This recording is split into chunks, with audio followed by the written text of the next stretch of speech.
Hey guys, Wallace Barnes here, a fellow student in MA323. Just going to do a quick video demo of how I created the graphs for homework 2, problem 1.50 on page 5. So I'll show you the version of Excel I'm using. Microsoft Excel for Mac.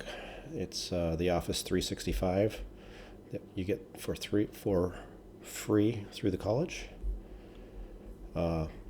Here's what the finished product looks like, and we'll start at the beginning on a clean slate, and I'll show you how I did it. So to make it a little quicker, I will copy the data over, but I won't copy the formatting, just the values.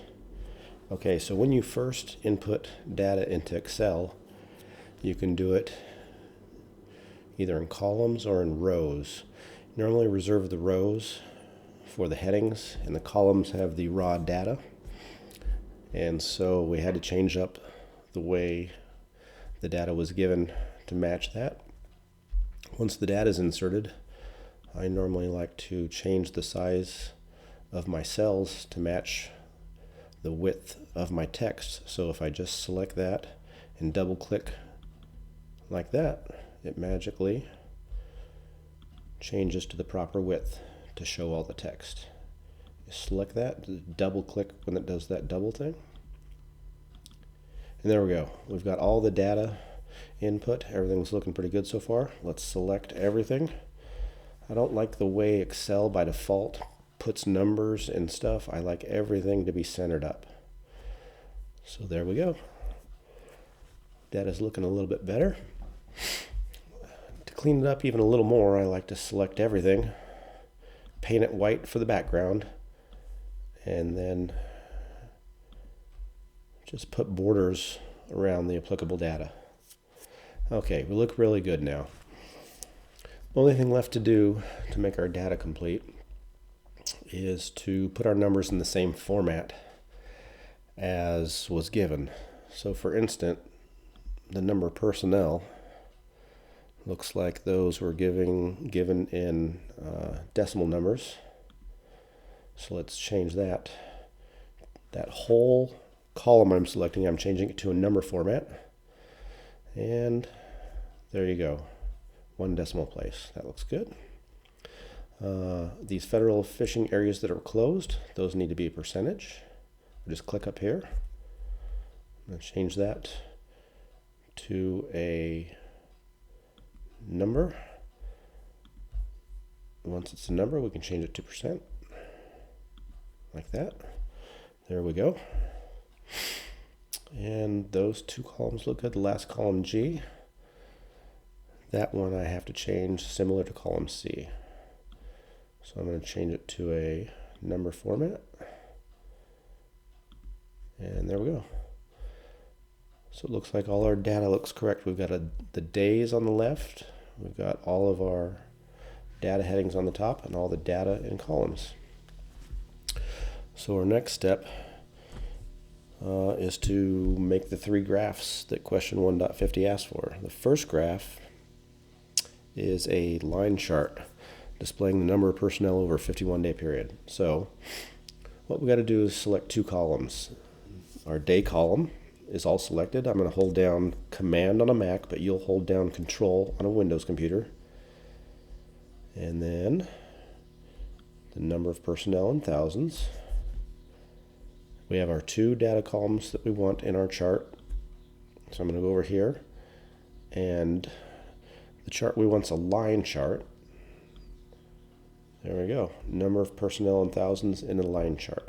And move it up over here. Line it up. There we go. Got days on the bottom. We got our numerical values on the left here, vertical axis. And the chart looks like what it should. Exactly what was asked for.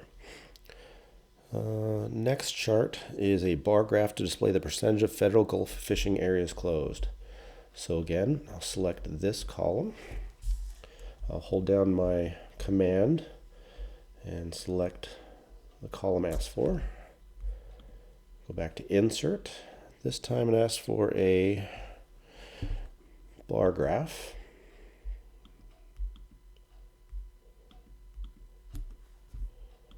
Let's see if it's in our recommended.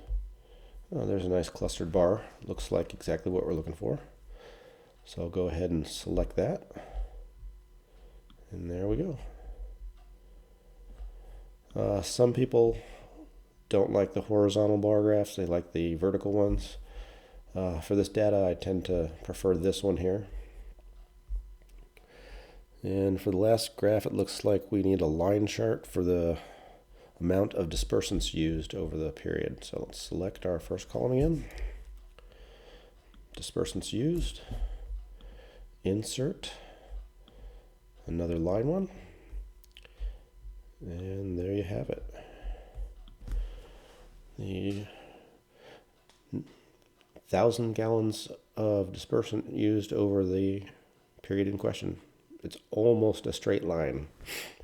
Day 39, the slope decreases a little bit. So now we're looking very familiar to what I had before. Let me show you. There's what we had before. And if you want to make it look identical, there's just a few quick cleanup tasks. So we've made the background white already. Let me clean this up here quick. Put no border there.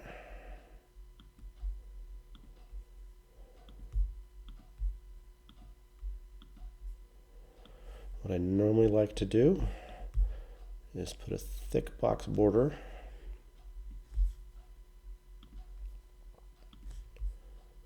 Obviously none of this is required, it's just to make the data look a little bit nicer if you're going to present it to someone. I also like to highlight